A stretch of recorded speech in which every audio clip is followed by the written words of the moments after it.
Drake's sudden decision to cancel his tour left fans shocked, especially considering he ended a whole series of shows in a way we've never seen before. What we're learning now is that, beyond poor ticket sales, things for Drake were even worse than anyone could have imagined. During the final shows of the Anita Max Win tour, it became clear that Drake had let everything happening around him get to his head. This led to a meltdown, not just aimed at Kendrick Lamar, but at the entire rap game and music industry.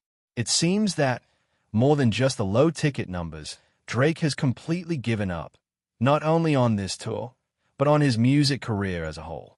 Before we get into all the details, be sure to like and subscribe so everyone can stay informed about what's really going on behind the scenes with Drake and OVO. Looking at the situation as a whole, it's hard to ignore how strange the entire tour cancellation was. Drake abruptly left the road, and the ridiculous cover-up that followed only raised more questions. When you look at the situation, it's clear that something was seriously off on Drake's end, and it's obvious they're hiding something from us. The more we look into what was happening behind the scenes, the more we realize just how out of control things had gotten for Drake. We shouldn't be surprised, though. Drake has been in the public eye during a time when, no matter how you look at it, Kendrick Lamar has been on top, winning in every possible way. It seems like this has been eating away at Drake, and as a result, he's seemingly given up on competing with Kendrick, at least in the spotlight right now. Trying to go head-to-head with Kendrick while he's headlining the Super Bowl halftime show and sweeping the Grammys was always an impossible task for Drake. It's just another example of how he often underestimates his competition. Now, with Kendrick on one of the greatest runs any rapper has ever had, there's nobody Drake can blame for this but himself.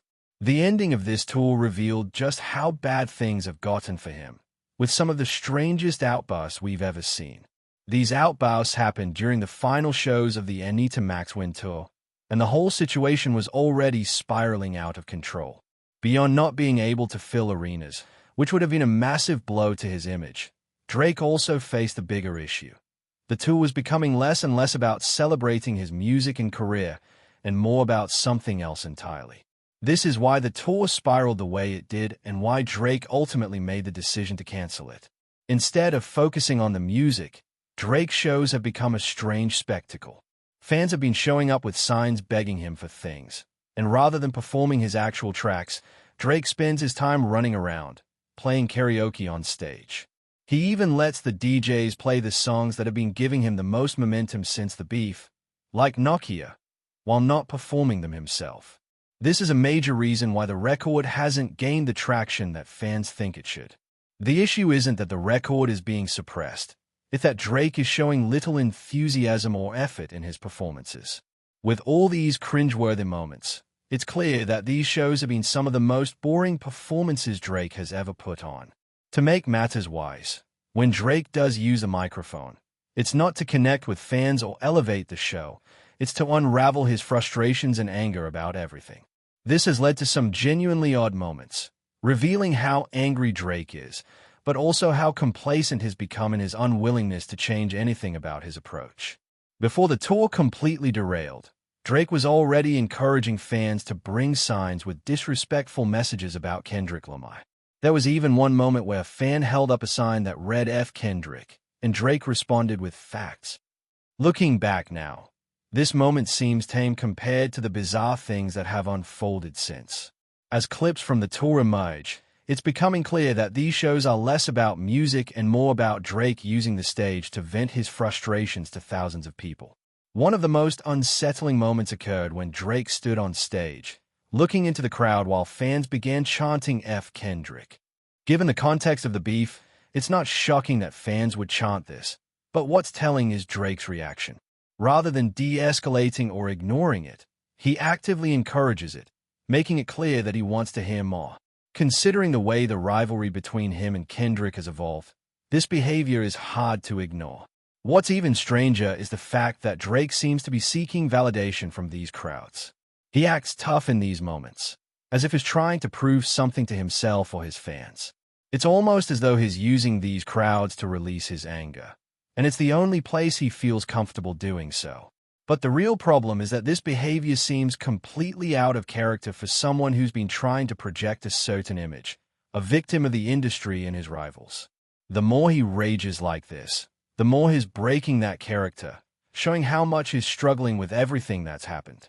The most revealing moment came when Drake made a speech thanking his collaborators, producers, and artists he's worked with. He then made a point to say, "The ones who didn't turn on me, the ones who are still real, I appreciate you." This outburst is a clear sign that Drake is more frustrated than ever with the industry and the way things have gone for him. It shows how deeply his losses have affected him, and how much resentment he's holding on to. Drake's recent comments are quite telling, especially when you consider his apparent attempt to acknowledge the people still sticking by him. While it may seem like a nice gesture to his loyal supporters, it's clear that Drake's underlying tone is laced with subtle jabs and disses. He may have intended to sound supportive, but this statement really comes off as another way for him to take shots at others. It's almost ironic how Drake fans accuse Kendrick Lamar and those around him of keeping the beef alive, when Drake himself is doing everything he can to fuel the fire. Kendrick hasn't said a word about Drake since their diss tracks dropped, but Drake's actions, whether through music, posts, or public meltdowns, show he's far from over the feud. He's still seething with anger toward Kendrick, trying to outdo him in any way possible. Drake's recent performances only add to this strange and volatile situation. His shows have become more known for their bizarre behavior and lack of solid performances rather than his actual music. The fact that his shows are barely filling arenas, combined with this new meltdown behavior, makes it seem like Drake and his team realized the tour was more of a liability than anything else. They've probably realized that the Anita Maxwin tour wasn't serving any purpose anymore, and with no real gain in sight, it made sense to cancel. When you look at Drake's performances, it's clear that he's disengaged. As an artist, this is concerning. Performing is a core part of what he does, and his disinterest is hard to ignore. Drake's actions on stage, including encouraging fans to chant disrespectful things about Kendrick, further highlight the tension between them.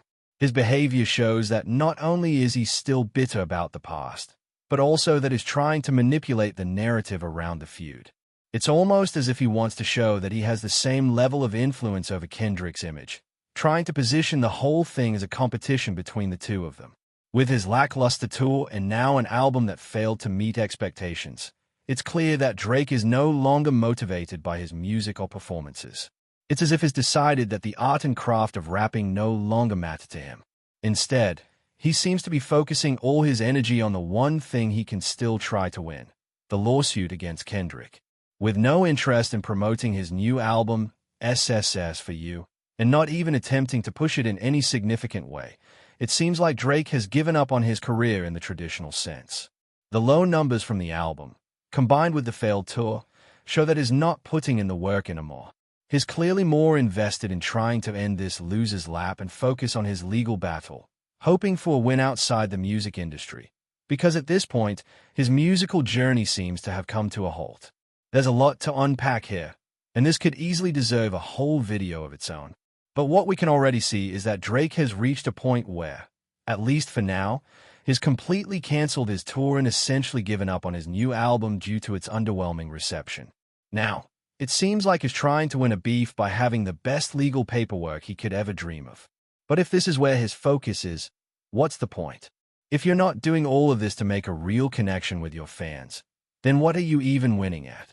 For Drake, it seems this entire situation is more about pride and ego than anything else, and that seems to be what truly matters to him. Looking back at the tour, it's clear it was never about giving the fans a great show or letting the music shine. It was simply a way for Drake to try to manipulate his image and boost his perception. And when none of that worked out, he did what he always does. He gave up. Now, as we watch Drake spiral even further, it's hard to say what the next chapter will look like, but one thing is for sure. His rap legacy is on the line, and it's being damaged more than ever. So, what do you think about the collapse of Drake's tour and the moments where he seemed to lose it on stage? Do you feel like he's abandoned his music and his art altogether? I'm really curious to hear your thoughts on all of this. And if you made it this far, don't forget to like and subscribe. Your support really helps me out.